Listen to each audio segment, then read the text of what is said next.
जी अस्सलाम वालेकुम, मेरा नाम है मोहसिन हनीफ़ और आप देख रहे हैं हमारा यूट्यूब चैनल।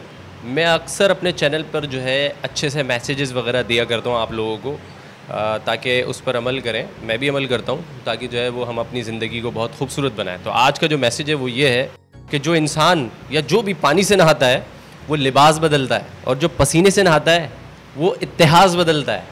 तो अक्सर व बेशतर आपने देखा होगा कि लोग हमारे बराबर में से गुज़र रहे होते हैं और पसीना पसीना हो रहे होते हैं, और कुछ लोग उनको देखकर गिल्टी फील करते हैं, उनको हाथ नहीं लगाते, उनसे हाथ नहीं मिलाते। तो ये वही लोग होते हैं जो इत्तेहाज़ बदल रहे होते हैं। तो आज का मैसेज मेरा ये है कि किसी भी पसीने वाले शख्स को देखकर गिल्टी फील ना करें, हो सकता है वो इत्तेहाज़ बदलने जा रहा हो। कैसा लगा आपको मेरा मैसेज? यकीनन अच्छा लगा होगा।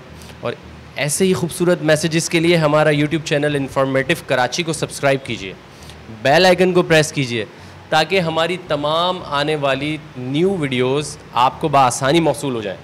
Thank you.